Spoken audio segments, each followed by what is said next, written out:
You join me on quite a cloudy day, actually, above Crantock Beach, and I'm going to be talking today about the 5 things that shocked me when I started going to Quaker meetings.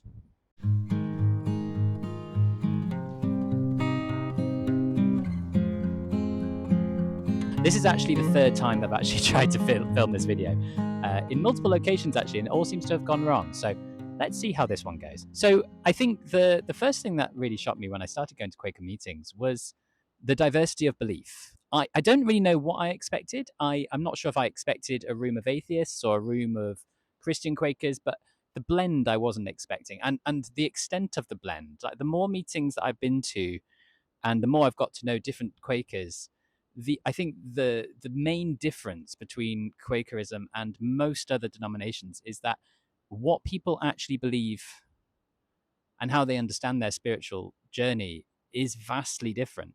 This makes it really interesting because you have then really interesting conversations with people about what what they've experienced and how they understand that experience. I think it's really a really fascinating discussion to have, and is a real strength of Quakerism, and not something that I think you get in many places. And so that was the first thing that shocked me. The second thing that shocked me about when I started becoming a Quaker was the fact that Quaker meetings were just literally as simple as they sounded. There were people who came into a room in silence, sat down, and unless otherwise led, stayed in silence for the duration of the meeting.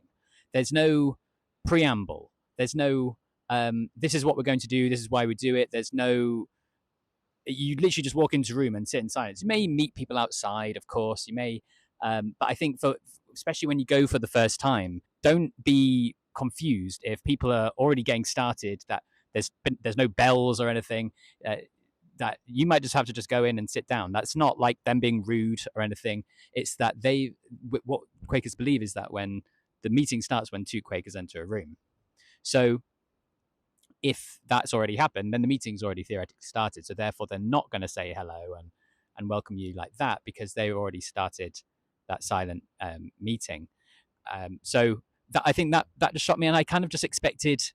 I don't know what I expected. A bit more of an introduction, I suppose. And because it's as simple as that, realistically, you can get involved straight away. Now, I've spoken before about maybe that you don't. You need to get into the groove of the meeting and the groove of centering down and really just making sure that you know what you're listening for. But that you could, and you are as much a member and a partaker in that meeting as anyone else in that room. I think again that's a real strength of Quakerism. But I think if you're not expecting it, that can be a bit of a shock, and it certainly was for me. The third big shock, let's say big shock, but the third shocking thing when I started going to Quaker meetings and stuff that I found is that the silence that you have in silent meeting for worship is different from normal silence. You kind of just think, oh well, silence is silence is silence, right? I mean, it's people sitting in a room and they're quiet. It's like a waiting room. What's the big deal?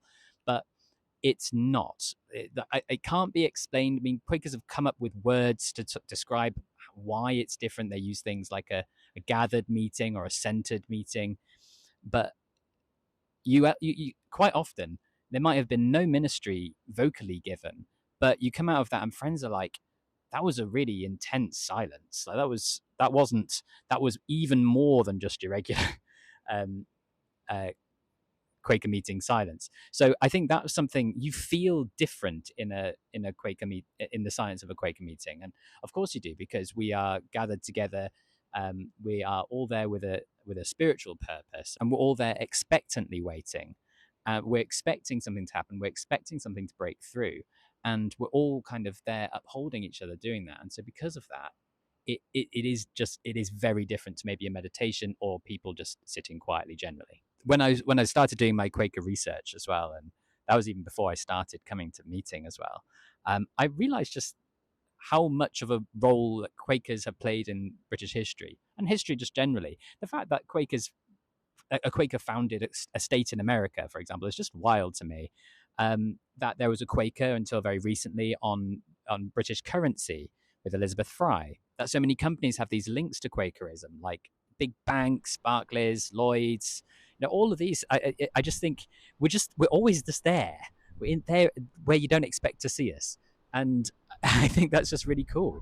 For a movement which isn't very large in the UK or globally, the fact that in terms of UK history, we play such a big part, and we come up in all sorts of weird ways. I just think it's really cool, and it just means that there's a lot to talk about, hence the Quaker history playlist. Do check that out.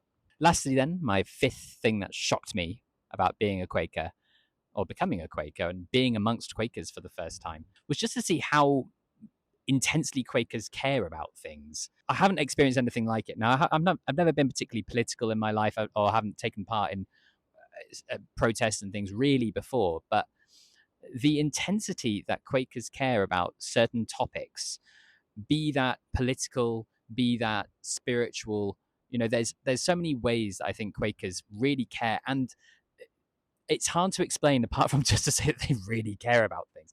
They get involved very diligently with things. They are people who want to make the world better, and they want to, and it might be a certain topic that really captures their imagination, and that they're really led by the divine to follow. But they go all out for it. They don't just talk about it. And people are talking about, well, I'm going to be doing this, and I want to do more of that, and let's talk about what we can do. I think the action and the intensity of how much they want to do that, I think, is really strong.